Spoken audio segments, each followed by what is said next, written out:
Episode की starting में हम शूनर लिंगलाओ को एक साथ देखते हैं, जहां शूनर को समझ में आ रहा था कि लिंगलाओ उसे कुछ ऐसा बताना चाहता है।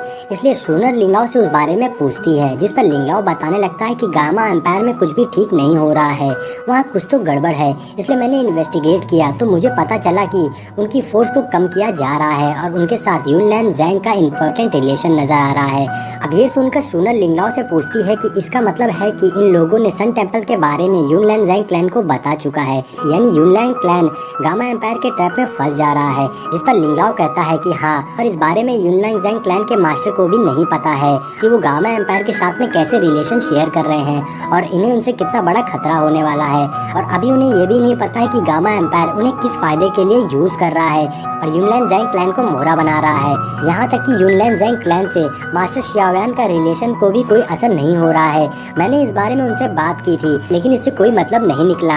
अब शूनर ये सब सुनकर कहती है कि अगर सच में गामा एम्पायर का यूनलैन जैंग क्लैन के साथ कोई इन्वॉल्वमेंट है तो जरूर अंकल शियाओ के गायब होने के पीछे भी उनका ही हाथ होगा, क्योंकि उन लोग को मालूम था कि अंकल शियाव्यान के पास वो जेड का पीस होगा और उन्हें हमारे शियाव्यान फैमिली के साथ रिलेशनशिप का भी पता है। इसलिए अभी अंकल शियाओ को रेस्क्यू करना लापरवाही होगी, इसलिए अभी हम कुछ भी नहीं कर सकते हैं। लेकिन अब इन सब से क्लियर हो गया था कि इन लोगों ने अंकल शियाओ को उस जेड के पीस के लिए किडनैप किया है और साथ ही ये भी क्लियर हो गया था गामा एम्पायर और यूनलैन जैंग क्लैन दोनों ही इसमें शामिल है। लेकिन अभी हम उन पे अटैक नहीं कर सकते हैं। अब ये मैटर और भी ज्यादा पेचीदा होता जा रहा है। अब मुझे समझ में नहीं आ रहा कि मैं इसे कैसे हैंडल करूं। अब ये सब सोचकर शूनर काफी ज्यादा गुस्सा हो रही होती है। अब लिंगलाओ कहता है कि मिस, आप शियाव्यान की फैमिली के साथ पूरे 10 साल से रह रही हैं और हमारी फैमिली का इंटेंशन था कि आप शियाव्यान की फैमिली के साथ जुड़े और उनकी जासूसी करें और उस जेड के बारे में इंफॉर्मेशन पता करें कि वो कहाँ पर है और उसे फिर चुरा लें। लेकिन आपने ऐसा कुछ भी नहीं किया। आपने क्लैन को इस बारे में कोई भी इंफॉर्मेशन नहीं दी।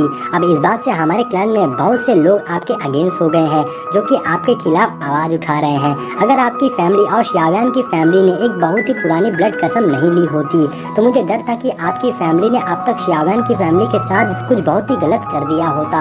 अब इस सब बातों से बहुत सी मिस्ट्री सामने आ रही होती है कि असल में शियाव्यान की फैमिली और शूनर की फैमिली एक दूसरे की कट्टर दुश्मन थे। ये दोनों बस ब्लड कसम की वजह से एक दूसरे के लिए रुके हुए हैं। अब यहाँ पर सबका टारगेट उस जेड के पीस को हासिल करना था। शूनर भी इस मिशन पर आई थी, लेकिन शूनर अब शियाव्यान की वजह से बदल गई थी और इसलिए वो शियाव्यान का साथ दे रही थी। अब इनके बाद शूनर लिंगलाओ को कहती है कि शियाव्यान को यूनलैन जैंग क्लैन और उनके इंटेंशन के बारे में शियाव्यान को कुछ भी पता नहीं चलना चाहिए। आने वाले टाइम पे मैं खुद ही सब कुछ उसे बता दूंगी, नहीं तो बात और भी ज्यादा बिगड़ जाएगी और शियाव्यान को ये काम करने के लिए बहुत ही ज्यादा पावरफुल होना होगा। हमें उसे अभी कुछ भी नहीं बताना चाहिए। फिर शूनर लिंगलाओ से कहती है कि तुम फिलहाल इनर कोर्टियार्ड से चले जाओ, अगर यहाँ पर कुछ भी होता है तो मैं तुम्हें बुला लूंगी। और इसके बाद लिंगलाओ शूनर का ऑर्डर मानते हुए वहाँ से गायब हो जाता है।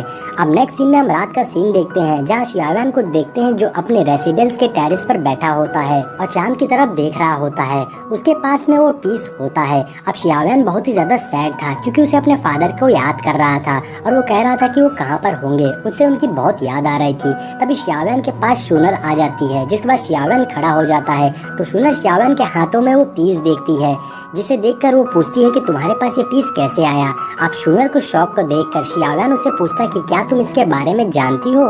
तो शूनर शियाव्यान से पूछती है आखिर तुम्हारे पास में ये कहाँ से आया। तो शियाव्यान उससे बताता है कि ये तो हेवन के एल्डर्स ने मुझे दिया है और बताया है कि ये हमारी फैमिली का पुश्तैनी ट्रेजर है, जो हमारी फैमिली के वंशजों के साथ आगे बढ़ता जा रहा है। अब शूनर थोड़ा सा घबरा जाती है और शियाव्यान को बताने लगती है कि शियाव्यान, तुमको इस जेड पीस को ऐसे बाहर नहीं निकालना चाहिए, क्योंकि ये बहुत ही ज्यादा रेयर पीस है और अगर किसी को भी पता लग गया कि ये तुम्हारे पास है तो तुम बहुत बड़ी मुसीबत में पड़ जाओगे। और यहाँ पर बहुत सारे लोग हैं जो इसके बारे में जानते हैं और अगर उन्हें पता लग गया कि ये तुम्हारे पास में है तो इसे पाने के लिए वो तुम्हें मार देंगे। बस इस जेड पीस की वजह से कोई भी क्लैन तुम पर अटैक कर सकता है और वो सभी क्लैन्स बहुत ही ज्यादा पावरफुल होंगे। शूनर बताती है कि यहाँ पर कैनान कॉलेज में भी बहुत सारे लोग हैं जो इस बारे में जानते होंगे और इसे पाना चाहते होंगे और इस पीस को खोज रहे होंगे। तो अगर उनको पता लग गया कि ये तुम्हारे पास है तो उनकी भी तुमसे फाइट हो जाएगी। इसलिए शूनर शियाव्यान को कहती है कि कभी भी दोबारा इस पीस को किसी के भी सामने मत लाना, इसे हमेशा छिपा कर रखना,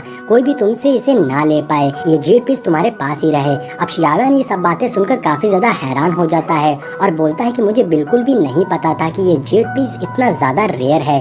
मैंने तो बस सोचा था कि ये मेरी फैमिली का एक सिंबल है जो हमारी फैमिली को रिप्रेजेंट करता है। तो शूनर बताती है अब तुम इसके बारे में जान गए हो कि ये कितना ज्यादा इम्पोर्टेंट है। तो मैं तुम्हें बता दूं कि तुम्हारे फादर का किडनैप होने का भी रीजन यही है। तुम्हारे फादर लोगों से इसे बचाना चाहते थे। अब शूनर भी xiaoyan से उस जेड को लेना चाहती थी, लेकिन वो उससे नहीं मांगती है और xiaoyan को समझाती है कि तुम्हें इसे छिपा कर रखना होगा और बहुत ही ज्यादा पावरफुल बनना होगा और अपनी स्ट्रेंथ को इतना ज्यादा बढ़ाना होगा कि तुमसे कोई भी ना जीत पाए। अगर यूनलैन जैंग क्लैन भी तुमसे फाइट करे तो तुम भी उनसे लड़ने के काबिल रहो। अब शूनर xiaoyan को वो सारे सीक्रेट बताना चाहती थी जो शूनर ने उसे छिपा कर रखे हुए थे और वो बोलती कि अब इसका टाइम आ गया है, मैं तुम्हें सारी बातें बता दूंगी कि मैं कौन हूँ, कहाँ से आई हूँ और किस लिए आई हूँ और तुम्हारी फैमिली का ओरिजिन क्या है और बहुत सारे सीक्रेट हैं जो तुम्हें बताना चाहती हूँ। अभी दोस्तों हम देखते हैं कि वो जेड का पीस ग्लो करने लगता है तो xiaoyan उसे देखता है और फिर शूनर को देखते हुए कहता है मुझे तुम पर पूरा भरोसा है, इसलिए मैं तुम्हारा वेट करूंगा उस दिन का जब तुम मुझे सारी बातें बता सको। तब तक के लिए मैं तुम्हारे कहे अनुसार इस जेड को बहुत ही छिपा कर रखूंगा और किसी को भी इसके बारे में पता नहीं चलने दूंगा। और xiaoyan उस जेड को अपनी रिंग में छिपा लेता है। अब सीन चेंज होता है और हम xiaoyan को उसके रूम में देखते हैं जहाँ xiaoyan अपने मास्टर को बाहर बुलाता है क्योंकि उसे अभी भी उस जेड के बारे में जानना था।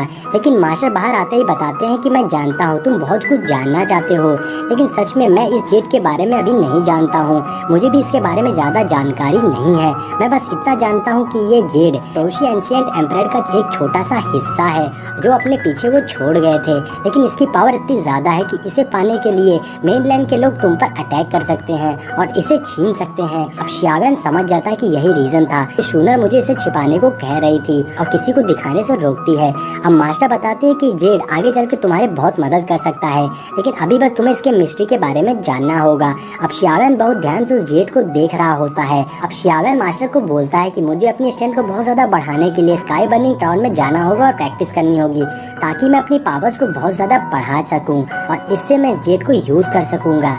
अब नेक्स्ट सीन में हम शूनर नाओमी वुहाओ को देखते हैं जहां नाओमी वुहाओ के ऊपर गुस्सा हो रही होती है क्योंकि वुहाओ ने एरिना में जाने के लिए पेनमैन की बहुत सारी फैन एनर्जी खत्म कर दी थी।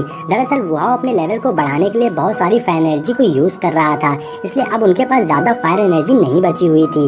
इस वजह से नाओमी वुहाओ के ऊपर गुस्सा हो रही थी। अब शूनर नाओमी को रोकती है और उससे समझाती है कि वुहाओ को इसको ब्लेम नहीं करना चाहिए और उन्हें इसके सॉल्यूशन के बारे में सोचना चाहिए कि आगे वो लोग क्या कर सकते हैं। अब नाओमी बैठ जाती है तो वुहाओ कहता है कि मेरी विनिंग रेट पहले के मुकाबले काफी हायर हो गई है और एक बार मेरा लेवल बढ़ जाए फिर मैं भी इससे ज्यादा फायर एनर्जी अर्न करूंगा और जितनी मैंने तुमसे ली है उससे ज्यादा तुम्हें वापस करूंगा। जिस पर नाओमी कहती है कि वो दिन कब आएगा, मुझे डर है कि ऑलरेडी पेनमैन इंटरनल रिवॉर्ड देने में अनेबल हो चुका है, इससे हमारे लोगों का ट्रस्ट हमसे टूट जाएगा। तभी xiaoyan भी वहाँ पर आकर पूछता है कि क्या बात हो रही है, जिस पर नाओमी बताती है कि अब हमारे पास ज्यादा फायर एनर्जी नहीं बची है, इस वजह से हम अपने पेनमैन के मेंबर्स को रिवॉर्ड नहीं दे पा रहे हैं। अब शूनर भी टावर में प्रैक्टिस नहीं कर पाएगी। अब ये सारी गलती वुहाओ की है। अब xiaoyan भी थोड़ा परेशान होने लगता है तो शूनर xiaoyan को तसल्ली देती है कि परेशान मत हो। तभी xiaoyan को एक आइडिया आता है और वो लोगों को मेडिसिन बनाकर उन्हें सेल करने को कहता है और बदले में फायर एनर्जी लेगा, जिससे उनकी फायर एनर्जी की प्रॉब्लम सॉल्व हो जाएगी।